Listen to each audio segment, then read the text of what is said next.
What's going on, everybody? Now, I got to say, you guys are in for a super treat. If you missed the first one with Coach Alexander, the Coach A, Cody Alexander, match quarters, wherever you want to call him. If it's defense, he's talking about it. And I know most Cowboys fans, when you talk about the draft, and as we recap the draft, and that's what we'll be doing today, but we'll be recapping the defense side of the ball. Most people they wanted offense, right? And so as I set the table, right, and I'm going to set the table a certain way. We're sitting there, Cody. They wanted a draft, and it's like, do we go, receiver? And then they don't. They end up getting a guard, and it's like, okay. And then they start drafting. They start really hitting best player available. So that's what we're going to talk about today. But before we do, Cody, how you doing, buddy? Doing great. Thanks for having me on. Yeah, man. Thanks for doing this. If you guys don't know, I'll put the link in the bio to Cody's stuff, all his articles over at matchquarters.com. He makes me a smarter.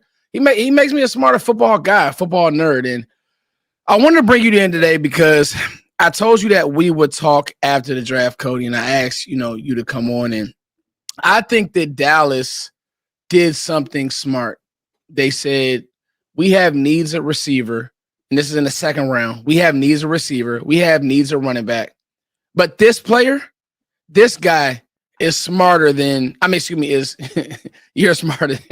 This guy is better than the players that we have on the board. So I want to talk about Boston College defensive end, Donovan Ezeiruaku. We're going to struggle with this, but it's Ezeiruaku. We'll just call him Dono, EZ, but Donovan Ezeiruaku. And I want to set this up in kind of two ways, right? I want to talk about, first of all, what do you just think about the player? And then we'll talk about how he fits in Matt Eberflues' scheme. Yeah, he is a pure pass rusher. So the way that I look at it, he's long and athletic. He was the second. Look, the one thing that does translate, one of the few things that you can be like, okay, if this guy was good doing this in college, it probably is going to translate, is sacking the quarterback. And that's something that I think he was second in the FBS last year in sacks. Again, like I said, pure pass rusher. The way that my comp for him, because he was, we kind of Field Vision, we were doing some stuff on like comps just so we could have something to talk about. He reminds me of a little beefed up Nolan Smith. So to keep it in, he's a little undersized, but he is going to be really good off the edge. You're probably not going to want to have him opposite Parsons 100% of the time on early downs where, you're going to get ran at. But to me, I see him as a package guy early, getting his feet underneath of him, definitely going to be used on third downs, and then obviously going to replace Parsons when he needs to take a breather. Okay, so I 100% see that as well, especially early on. Getting used to the NFL strength, getting used to NFL tackles, fitting the run. One of the more interesting things that I found when I did some deep diving, Cody, was he led. Now, I don't know how, I may have to check this, but he led the FBS in run stops. Now, I don't know if that means he's a great run defender, more so he's just knifing through C gaps or he's on certain plays. What do you see with him in the run game, Cody? Yeah, that would be where he's going to excel, which is something that Eberflus does not mind doing, especially in his cover two. These guys, especially at the edge, moving into maybe ripping into the B gap, moving inside that tight end. He's going to be a problem for tight ends. He's going to be a problem for tackles that are just going to sit there and try and base block. He's going to be able to move inside.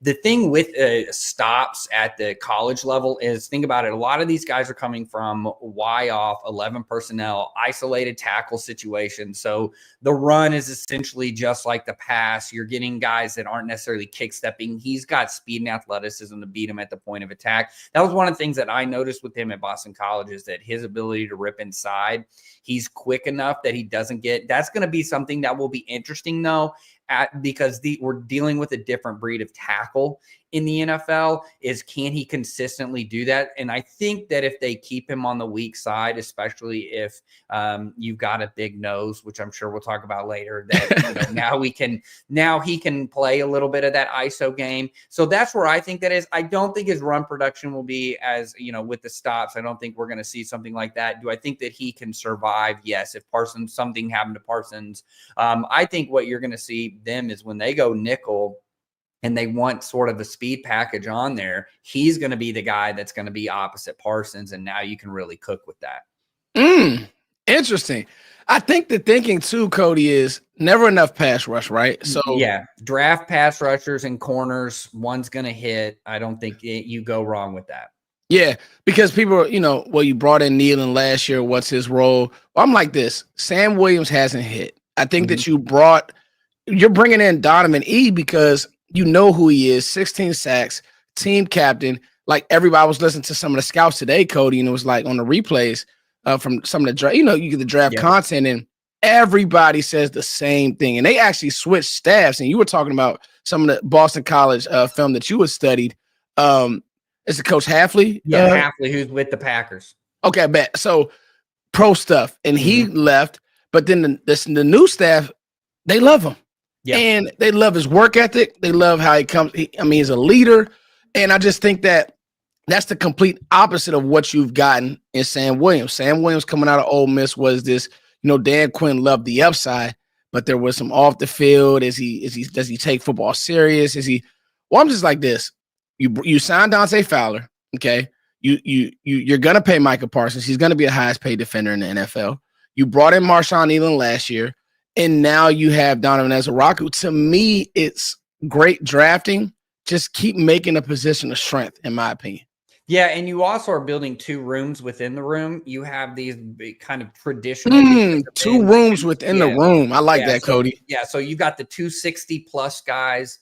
Your heavy, these are your Tank Lawrences. These are your run stopping, strong defensive ends. And you have kind of, where you've got the Donovan, right? Him and Parsons are kind of on the lighter side. Now, Parsons is a freak. Don't get me wrong. He's kind of a complete defensive end, but really you don't want him at the point of attack all the time. He's only, right there, right at 250. So you have kind of a lighter guy on the opposite. And to me, that's really how a lot of these NFL teams are starting to build their edge rooms is, do we have a traditional hand in the dirt defensive end, but then we have this stand-up joker guy who's really more of a speed guy, where we're not getting caught when we go into nickel with two guys at 240 pounds, and now we're really not going to be able to stop the run at all. So I think this is what that does.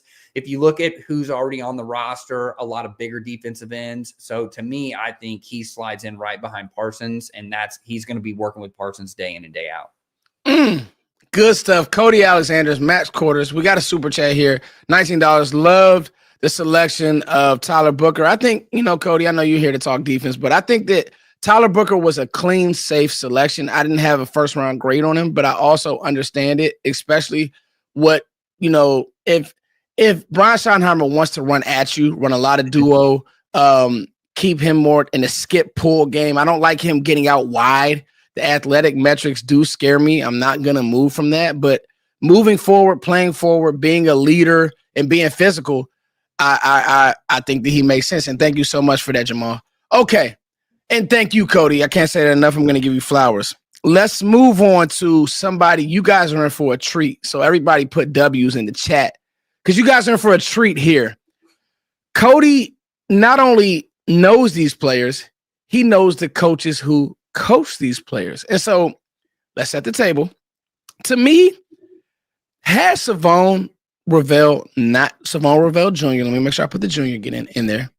Had he not gotten hurt last year, Cody, 4 games in, I truthfully and 100%, yep, W's in the chat. Thank you, y'all.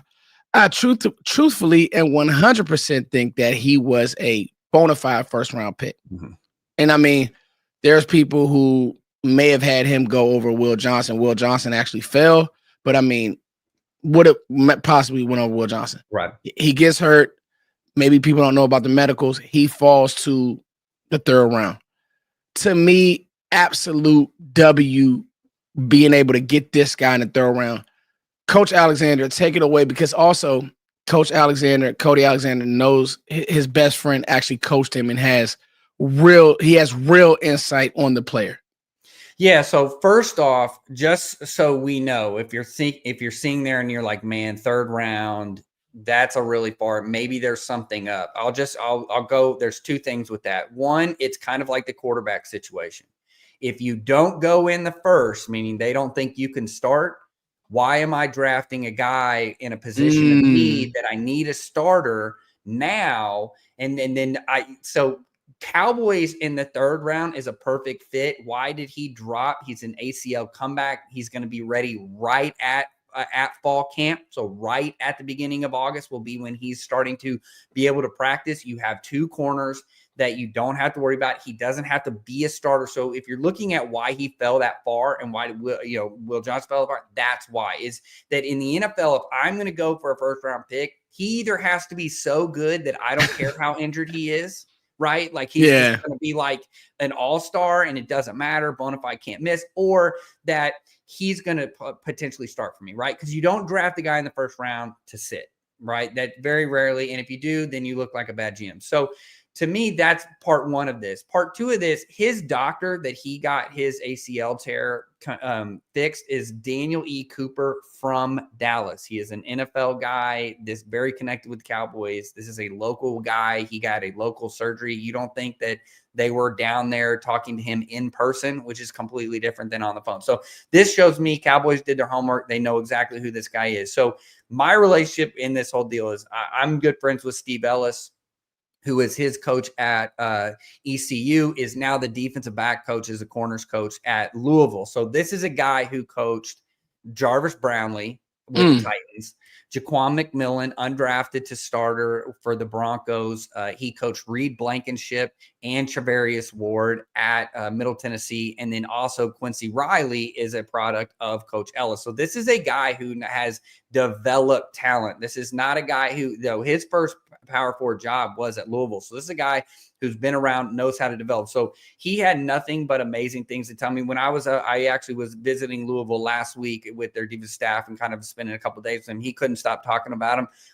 all the time. And then he gets drafted. So I'm glad. And then you hit me up. So I was like, oh man, this is going to be awesome. So, is from everything that he says is this kid is really good. If you're worried about why didn't he leave ECU, he's from the Carolinas. This would be like the equivalent of a kid from East Texas. Like he's from kind of that South Carolinas, though that's kind of close-knit community. Didn't want to go very far. He's 6'2", 195 pounds. He's a legit 4'3" guy, 11-foot broad jump, which that's off the charts explosive. So one of the things I liked about him, which fits Eberflues, is that he is not afraid to play near the box. He is not afraid to be on the nub tight inside and have to make a tackle in wide zone. He played a lot of cloud force, meaning corner force. So he's working through receivers. He's playing near the box. He's making tackles. In fact, I wanted to see if I could find just some quick highlights of him. And the one highlight tape, I think half of them was him making tackles for loss in the backfield. So and when you go and you read these draft profiles, it's like one of the first things to say is like, oh, he's a corner that's willing to tackle. So to me, ECU was a big cover 3/4 zone heavy. So he's used to playing zone. He's used to playing off. He's used to playing near the box, which is a perfect fit. And he's long and athletic, which is exactly what Eberflus is looking for. Wow. Yes, a lot to unpack. No. That and you talk about unpack, man. Leave it on the dresser, Cody, because this is why I got you. So, okay, I want to ask you this, because you said something that got my ears to perk up. You said him being a force player. Do you see him as, obviously we know he's going to be a true outside guy. Yeah. Do you see him as somebody, as the year goes, maybe even next year, and he gets in his bag, is he good enough now, Cody, to move DaRon Bland inside? Yeah, see, and I think that this is one of those things, if you end up getting with Diggs, Bland, or even if you need to move off of Diggs, I think that you've got a situation where we feel like we've got 3 starters. Yes. And you feel like we stole a kid in the first round. Now he drops to the third round. I think that to me is what you look at in this is not only just security and just kind of like a insurance policy, because look, let's be honest, neither one is the Bland or Diggs has really ever played with each other. I feel like they've been kind of snake bitten that. But if you get that, you now have an opportunity to maybe even have him play a little bit inside or kick Bland inside. Because I will say this, you need a guy. Remember, Kyler Gordon was his nickel in Chicago, very active near the box. This is a kid that shows ability to play near the box. You have actual clips of him playing near the edge of the box, which is very similar. Cloud force to the boundary in college is very similar to what you would have to play as a nickel in the NFL. Condensed sets. Yeah. You have tight ends. You need to be a primary fitter in a gap. So to me, I think that's a situation too, is that's a nickel and tackling is a want-to thing. If you have a corner that's willing to tackle, you have the ability then to maybe kick him inside. So I think it's one or the other of what do they want from the nickel? If they want more of a cover guy, being able to have Bland back inside, where he kind of played at the beginning of his career, or you can have maybe try him moving back inside. So that gives you a little bit of leeway there. And anytime you're a physical corner, it's going to open doors for you to play nickel.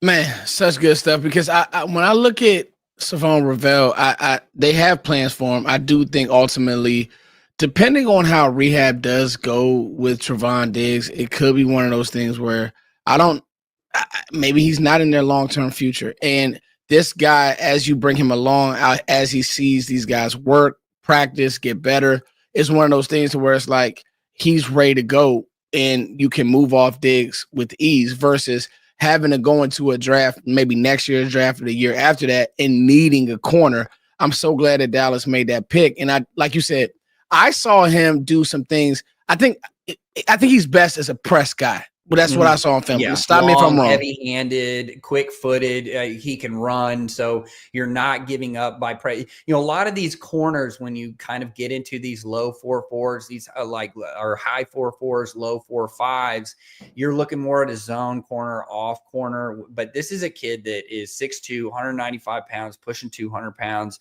can run a legit 4.3. He's as fast as every receiver for the most part that he's going to go to. He's long, heavy. That's one of the things that Coach Ellis told me, is like, man, this guy's heavy-handed. Like, he will, when he strikes a receiver, that receiver's momentum stops, which is something you look for. He's not passive and press. So yes, I agree with you too. He's press heavy. I know Eberflues has played off, but again, that's what I was going to ask you. So can he? I felt like for his size, Cody, as big as he is, I felt like he has some like off man ability as well. Yes, and I think anytime you play in a zone heavy scheme, you're going to have varied techniques. So you're going to be used to press. You're going to be used to press bail. You're going to be used. To me, it's like a lot of what like Quinyon Mitchell for the Eagles, right? Is that he played in a quarters heavy system in Toledo, had to press into the boundary, had to play off, had to play stacks in different ways. So when you play these zone heavy schemes, I think that's one of those things that he can translate. I'm always concerned with a corner who the only ever clips I see of him is press. Yeah. Because in the NFL, that's not necessarily what you can do on every down. We saw this with the Jaguars. You press over 50% of the time, man, you're just going to really struggle. That just means that you're just trying to stop. Like, please just stop. Like, we're trying to turn everything in track meet. In the NFL, that just doesn't work. You typically want your press rates. If you are a real true, and this is one of the things, there's a huge disconnect with fans and what reality is in the NFL. A true press corner in the NFL is probably sitting around 40% and lower, maybe 36, 40%. Wow. There were only 2 corners last year that pressed over 50. They both played for the Jaguars. Take with that how you want. McDuffie is at 40, but he plays in a cover 2 heavy scheme where he always has a safety over top of him. And then you just kind of, the next guy is like around that mid 30 area. So that's what a press corner actually is in the NFL. You have to be worried about a guy that is nothing but on ball and then goes to a system like Eberflues where he had arguably the best off-ball corner in Jalen Johnson, who was Johnson, yeah. right. So to me, I don't feel I think the varied abilities, the more tools you have in the toolbox, I think the better off you are in the long term. Yeah, that's interesting. You say that with the Jazz. I think they obviously traded up for I was gonna say Shador. They traded up for Travis Hunter, and then I think they had Tyson Campbell over there. Mm-hmm. And I'm with you, and their defense has struggled. And I've heard that sentiment before. Like, yo, all that man, and that I hate to keep going back to this, but like so much press in 3. It's just hard. Like, I think that's it's hard. Talk to the Browns. I mean, look, we can talk about the offensive problems with Cleveland, but there was such a drastic fall off this year because there is a variability within the corner position. It's really hard to be. I mean, even think about Revis. Let's go all the way back to Revis. Revis had a 5-year period where he was just absolutely dominant, and then he fell off a cliff. Like, just because it's such an athlete, it's almost like a running back. Right. So if you don't have zone ability, it's hard to be a Patrick Peterson who lasts like 12 years in the league playing off coverage because you can read and react. Right. Like those guys that if you are press heavy, you're going to be like a running back. You're going to get to your count and then your pitch count. And then it's kind of it's over. It's over. Yeah. And you know who kind of scares me in that way is Diggs, not to mention the injuries, but he's such a in your face corner that when you see him in off man, sometimes even when he has to chase, you kind of see it like, uh-oh. You know what I mean? Yeah. If you remember, he had that big year. He had to make a transition, I think, the following year. He had he had all those picks and he made those plays, but it was kind of like he was the home run hitter that always strikes out, right? Like he was getting these picks. And interceptions kind of a lot of times interceptions are kind of like sacks or they're high variability for corners, 1, but 2, it's more a product of coverage than it is necessarily because Diggs, like not even Bland with his historic run, if you actually go and look, most of them are tip balls or just terrible, like Mac Jones throwing like way inside. So to me, even then I always take one, be wary of somebody that makes a ton. Okay, how are they playing? Marcus Peters. Right. Like, okay, what is the reason why? I always go let the film check. But Diggs really had to figure out, I need to vary my scheme. I thought he did a good job transitioning. With more injuries, you're just going to end, and the older he gets, he's going to have to play a little bit more off. He actually transitioned. Him and Bland are two, I mean, outside of like Jalen Johnson with Chicago, but like I think Eberflues fit, and I made this comment earlier too. I think last time we talked, is that you have 2 off-ball corners that are actually really pretty good. Now you're adding a third that has high variability in the way and like a large toolbox in the way that he plays. So I think you have a nice mix. I think it will be fine. Okay, such good stuff, guys. If you don't know, we're recapping the Cowboys draft picks. We got to Shavon Revel. We got to Donovan Ezeiruaku. This is great stuff. And just the way that the Cowboys picked, going BPA, I likened it to this, Cody, before we even go to the next 2 athletes, and I'll let you go. I likened it to, yes, we did need to help CeeDee Lamb and Dak Prescott with weapons, but you did the opposite and you helped Micah Parsons, right? You got him help as a rusher. You got a better corner and better corner play because at times, I mean, it was guys like Andrew Booth out there, so there will be none of that. I believe that if you can build around your defense the same way that you will want to build around your offense, I think it's a win-win. I think that the Cowboys were able to do that. Okay, moving right along. I'm going to ask you about 2 more players. Shemar James. So we kind of talked about him before the show, and you had some interesting thoughts. And, don't hold back because I look at him as a developmental piece as well, just because I don't see great instincts on film, but I do see decent athleticism, being able to run to the ball, do certain things like that. Yeah, this is DeMarvion Overshown 2.0, right? Like, yeah.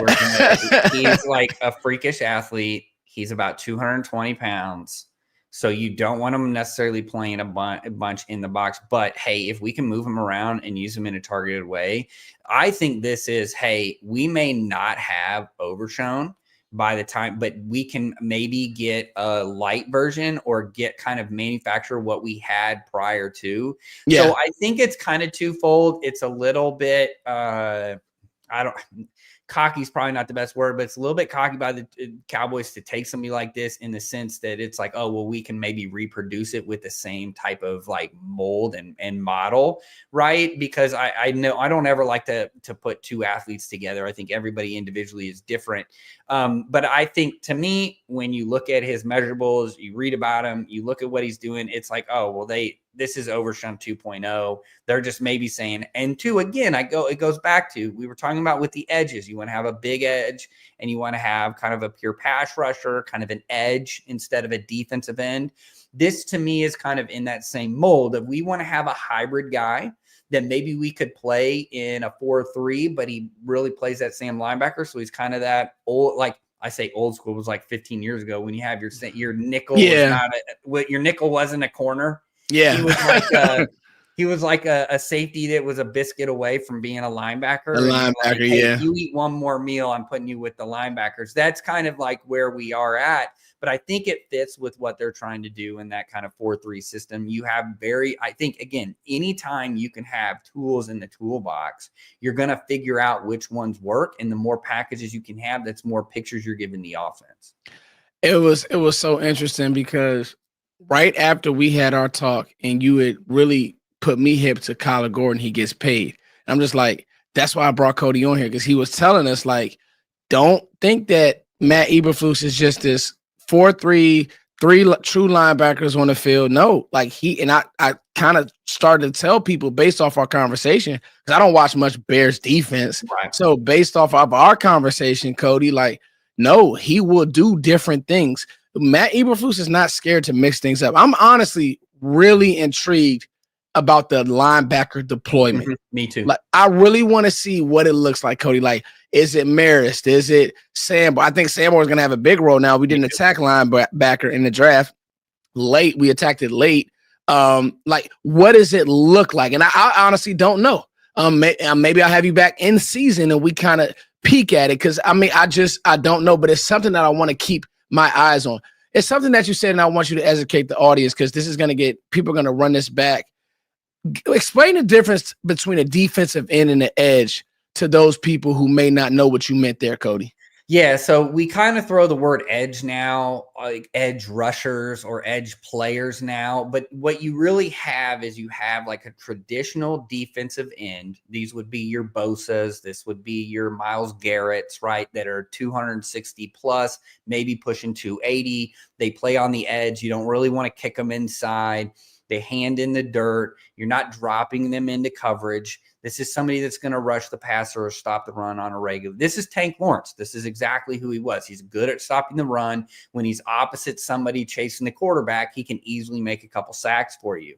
Then you have edges. Edges are typically seen in a 3-4 defense, but what we're seeing more and more is that you want to have that pass rush mentality. How do we dress up our nickel? This isn't the third down package player anymore where, hey, you got one job, you only go in on third down. Like, guys, we're not shelling out $20 million for an edge that only plays on third down. Like, we're not doing that anymore. Like, that days, you got to add value a little bit. And that's what's the knock on Parsons. The one knock on Parsons is if you run at him at the point of attack, he's a little bit light in the short, so he does give up a little bit in the run game. But if you have two guys, you can mix and match. You can keep Parsons to the open side, basically force the tight end to move. If the tight end's in a slot, it gives him a little bit of an ability to play that wide nine, play outside, really kind of dictate that. And so now what you have is these two rooms within a room. Is you have these edges that can drop. They can play off ball. We can move them around. Maybe we stand them up on top of the center and let them do the old, the little crossover, the Iverson crossover into the quarterback on the center, Micah. Right. But then we have these guys who, if I kick him inside, he's not going to get washed in a third down. But these are now, hey, if we have a tight end on the line, it's 12 personnel. I want the 60-pound, 270-pound guy lining up on the tight end, but then I can kick this other guy on the opposite side, keep him to the open side. So that's now you're seeing more variability in defense. You have to be multiple now. And so that's part of that expansion is that you have kind of two rooms within a room. Yeah, when you think about Matt Eberflus's defenses in Chicago, he never had he had Montez Sweat. He never had a Micah Parsons. Right, 100%. I don't even think, prayerfully, Donovan Ezeiruaku can really hit his ceiling. He has a very high floor. I just think the pass rush juice, I don't even know if he's had a player like that. Now, Montez Sweat is really good, and he's kind of in that in between. But I just think that when you have a player like Micah, it's not really hard to put together a great scheme. And no, you make sure you put a 3 technique to him, get some one-on-ones, move them around a little bit on third down. I think we saw too. I think that the experiment with off-ball play is probably going to die this year. As it should. And as it should, right? I mean, we're talking about it now for almost 3 years. Like it really should, because when it comes to being paid, he's going to want to be listed as an edge and not an outside linebacker or even a linebacker. He wants to be a defensive end. So I think, to me, that will probably die. But I agree with you with, he will do different things. That's not, when you have a generational talent like Parsons, you don't just come in and be like, oh, well, this is kind of, I told you this is what we were going to do, and this is the only thing you do, and I'm going to treat you like every defensive end. No, I don't think that will happen. All right. Wrapping up here, Cody, I want to talk about UCLA defensive tackle what's our defensive tackle's name? Toya. Toya. It's so hard. I'm gonna mess it up until I hear the exact proper word. But Toya, I know the exact proper name. Now I know one thing I do know is he's 341 pounds and he sits in the C gap. I mean, not the C gap. He sits in the A and the B gap. I think we kind of already know, but how does this track for the Cowboys? And is this Mozzie replacement, depth? What are you thinking? I think it's depth. You got to have 2 noses. I think Eberflues learned that the hard way last year with the Billings injury. I think I said this when we talked the last time. Go look at the Bears defense. The moment Andrew Billings got hurt, the defense just fell off a cliff because you told us. Yeah. We looked at the Cowboys have been staring down that barrel for a long time of not having a true nose. I think Mozzie Smith will be able to play true nose. He can kick out to 3. If they want to get a nickel, something the Chargers were doing last year with Poona Ford and Tart was that they basically had 2 guys almost 320 pounds. And so instead of having a real 3 technique, that's 280, 290. Yeah. They had 2 320 guys in there, which allows you to then have 2 guys on the edge that can really rush the passer. And it keeps your linebackers, especially if they're smaller athletic guys, it keeps them clean. So that could be something to look for in the nickel package. Like when we're playing 11 personnel, we're playing somebody, maybe the Eagles that are a lot of 4 open. We can put these 2 guys in, they can play together, and then we can maybe kick out OC outside, do some different things, right? You can move some guys around. So I think that, to me, this is what that is. I mean, let's be honest, he's 330, 340 pounds. He's a true nose. He's going to tilt and play in the ear hole of the center on the 4 down front, right? His brother, just for context, is former Baylor and Browns 3rd pick, Siaki Ika, who, if you are a Baylor Bear fan, you know him because he was built to play in Aranda's tight front defense. So you need a plugger in base. This is him. You can always get him off on 3rd down. Yeah, and I think that it was, again, another responsible pick. Eat your vegetables and do the right thing. So I'll ask you this in closing, Cody. Do you see this being a plus defense? I don't know if it'll be top 10, but do you see, with the pieces, with the draft, with everything that we've done, and also shout out to almost 400 people in the chat. Thank you guys so much. I know the playback will be amazing. Thank you, Cody.